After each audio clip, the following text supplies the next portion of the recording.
حضرت بہلول دانا اور شیخ جنید بغدادی کہتے ہیں ایک بار شیخ جنید بغدادی سفر کے ارادے سے بغداد روانہ ہوئے۔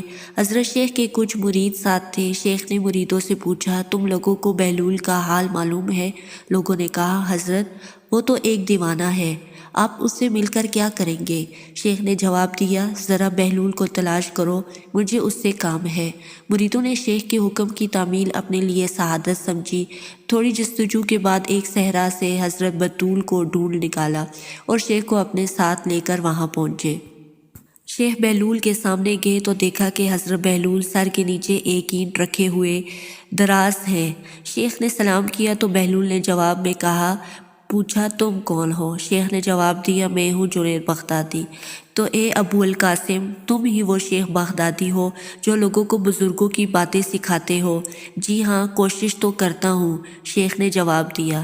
حضرت بہلول نے پوچھا، اچھا تو تم اپنے کھانے کا طریقہ تو جانتے ہی ہوگے، کیوں نہیں؟ بسم اللہ پڑھتا ہوں اور اپنے سامنے کی چیز کھاتا ہوں، چھوٹا نوالا بناتا ہوں، آہستہ آہستہ چباتا ہوں، دوسروں کے نوالے پر نظر نہیں ڈالتا اور کھانا کھاتے وقت اللہ کی یاد سے غافل نہیں ہوتا۔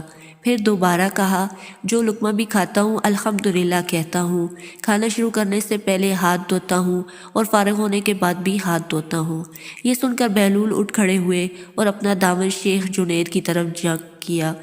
پھر اس سے کہا، تم انسانوں کے پیر مرشد بننا چاہتے ہو اور حال یہ ہے کہ اب تک کھانے پینے کا طریقہ بھی نہیں آتا۔ یہ کہہ کر حضرت بہلول نے اپنا راستہ لیا۔ شیخ کے مریدوں نے کہا، یا حضرت یہ شخص تو دیوانہ ہے۔ ہاں دیوانہ تو ہے، مگر اپنے کام کے لیے ہوشیاروں کے بھی کان کاٹتا ہے، اس سے سچی بات سننا چاہیے، آؤ اس کے پیچھے چلیں، مجھے اس سے کام ہے۔ بہلول ایک ویرانے میں پہنچ کر ایک جگہ بیٹھ کے شیخ بغدادی اس کے پاس پہنچے تو انہوں نے شیخ سے پھر یہ سوال کیا، کون ہو تم؟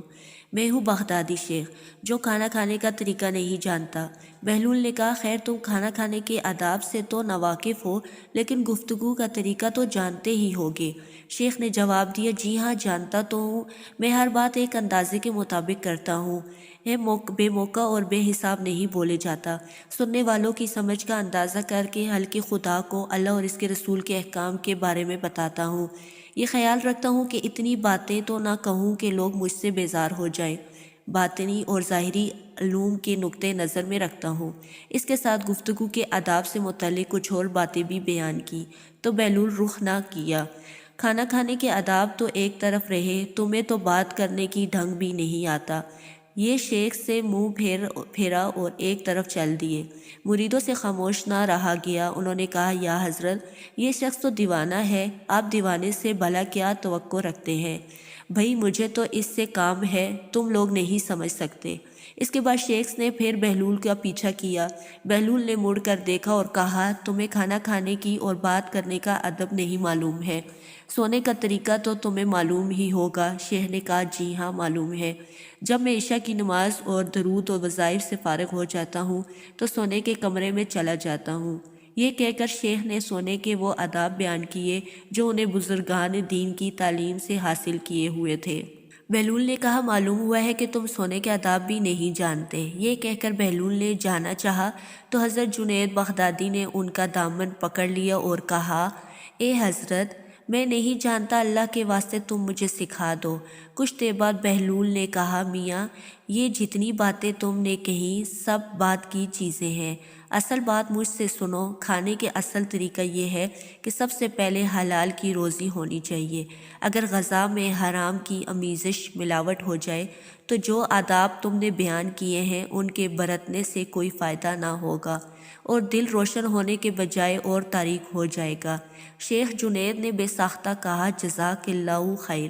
پھر بہلول نے بتایا، گفتگو کرتے وقت سب سے پہلے دل کا پاک اور نیت کا صاف ہونا ضروری ہے، اور اس کا بھی خیال رہے کہ جو بات کہی جائے اللہ کی رضامندی کے لیے ہو۔ اگر کوئی غرض یا دنیاوی مطلب کا لگاؤ یا بات فضول قسم کی ہو گئی تو خواہ کتنے ہی اچھے الفاظ میں کہی جائے گی، تمہارے لیے وبال بن جائے گی۔ اس لیے ایسے کلام سے خاموش بہتر ہے۔ اس طرح سونے سے متعلق جو کچھ تم نے کہا وہ بھی اصل مقصود نہیں ہے۔ اصل بات یہ ہے کہ جب تم سونے لگو تو تمہارا دل بغض، کینہ، حسد سے خالی ہو، تمہارے دل میں دنیا اور مال و دنیا کی محبت نہ ہو، اور نیند آنے تک اللہ کے ذکر میں مشغول رہو۔ حضرت بہلول دانا کی بات ختم ہوتے ہی حضرت جنید بغدادی نے ان کے ہاتھوں کو بوسہ دیا اور ان کے لیے دعا کی۔ شیخ جنید کے مرید یہ منزل دیکھ کر حیران رہ گئے۔ انہیں اپنی غلطی کا احساس ہوا اور یہ بات ان کی سمجھ میں آ گئی کہ ہر شخص کو چاہیے کہ وہ جو بات نہ مانتا ہو اسے سیکھنے میں ذرا بھی نہ شرمائے۔